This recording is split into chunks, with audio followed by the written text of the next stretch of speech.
ভারতবর্ষে চলছিল ওয়ার্ল্ড কাপের জ্বর। সেমিফাইনাল এবং তারপর ফাইনাল, তারপর চ্যাম্পিয়নশিপ।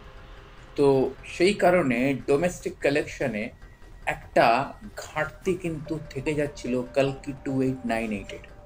তো এক্স্যাক্টলি সেই জায়গা থেকে দাঁড়িয়ে ওপেনিং ডে অর্থাৎ বৃহস্পতিবার যে কালেকশন আমি বলেছিলাম, সেই কালেকশনকে বাদ দিয়েও শুক্রবার, শনিবার এবং রবিবার যথাক্রমে যে কালেকশন দাঁড়িয়েছে, সেখানে ওপেনিং ডেটে ওভারসিজ এবং ডোমেস্টিক অর্থাৎ গোটা পৃথিবী, ভারতসহ গোটা পৃথিবী মিলিয়ে কিন্তু 223 কোটি টাকার ওপেনিং ডেট যে রেকর্ডটা ছিল RRR এর, সেই রেকর্ডটাকে টপকে কিন্তু কালকি 2898 AD এই মুহূর্তে ভারতবর্ষের প্রথম ছবি যে ওপেনিং ডেতে 223 কোটি ক্রস করে বেরিয়ে গেছে। অর্থাৎ এখন প্রথম সারির তিনটে ছবি হচ্ছে কালকি 2898 AD, তারপরে হচ্ছে RRR, তারপরে হচ্ছে বাহুবলী 2, এবং অবশ্যই ফোর্থে কিন্তু আমাদের জওয়ান আসছে। তো এক্স্যাক্টলি তারপরে 223 কোটি টাকার মধ্যে থেকে 100 কোটি টাকার কাছাকাছি গ্রস ছিল আমাদের, নেট ছিল আমাদের ইন্ডিয়াতে। তো সেটা এখন অর্থাৎ রোববার রাত অবধি দেখাচ্ছে 301 কোটি টাকার কাছাকাছি নেট চলে গেছে।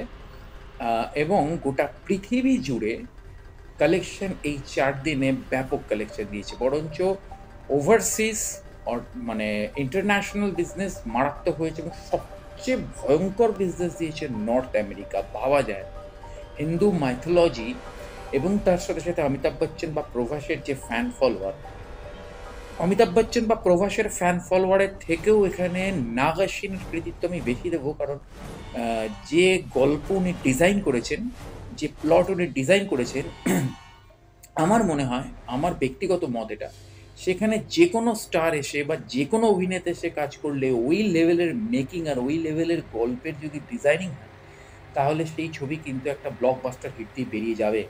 কারণ মানুষ কিন্তু আজও মহাভারত নিয়ে যথেষ্ট রোমাঞ্চিত, যথেষ্ট আহ, সে একটা রহস্য রোমাঞ্চের মধ্যে ভোগে, এবং মহাভারত নিয়ে যথেষ্ট ইন্টারেস্ট রয়েছে গোটা ভারতবাসী, সে যে ধর্মেরই।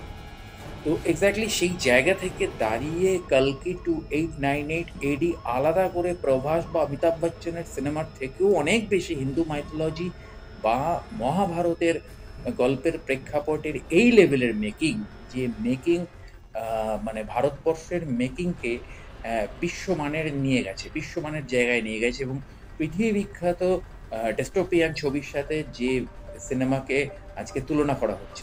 তো এক্স্যাক্টলি সেই জায়গা থেকে দাঁড়িয়ে কালকি 2898 AD কিন্তু নর্থ আমেরিকাতে এই 4 দিনে অর্থাৎ বৃহস্পতিবার, শুক্রবার, শনিবার এবং রবিবার রাত অবধি 45 কোটি টাকার বিজনেস করেছে শুধু নর্থ আমেরিকা থেকে। ভাবা যায় নর্থ আমেরিকায় এর আগে কোনো ছবি 4 দিনে, প্রথম 4 দিনে মানে ফার্স্ট উইকেন্ডে এই বিজনেস করেনি। শাহরুখ খানের ছবি, সিনেমা ইউরোপিয়ান ইউনিয়ন এবং ওপেকে মারাত্মক বিজনেস করে ফার্স্ট উইকেন্ড, এবং সেকেন্ড উইকেন্ডেও মারাত্মক বিজনেস করে। কিন্তু নর্থ আমেরিকাতে কিন্তু শাহরুখ খানের ছবি এই লেভেলের বিজনেস করেনি কখনো। কিন্তু কালকি 2898 প্রথম ইন্ডিয়ান ছবি, যে সিনেমা নর্থ আমেরিকা অর্থাৎ ব্রাজিল মানে ল্যাটিন আমেরিকা যেটাকে আমরা বলি, ব্রাজিল, আর্জেন্টিনা, উরুগুয়ে, যেখানে এখন কোপা আমেরিকা চলছে, কোপা আমেরিকা জ্বরে যে মহাদেশ ভুগছে, সেখানে কিন্তু 45 কোটি টাকার বিজনেস নিয়ে কালকি 2898 AD কিন্তু ফিফথ পজিশনে দাঁড়িয়ে রয়েছে নর্থ আমেরিকায়, এবং কালকি 2898 কিন্তু মারাত্মক ফাইট করছে ব্যাড বয়েজের সাথে। তো এক্স্যাক্টলি এইগুলো একটা বড় প্রাপ্তি। কারণ নাগাশ্বিনের অনেক কাহিনী নিয়ে পরে আমি আসবো।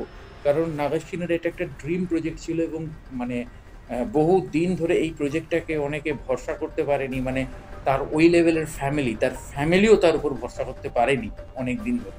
তারপরে এসে কিন্তু সে ওই লেভেলের স্বপ্নের প্রজেক্ট বাস্তবায়িত করেছে।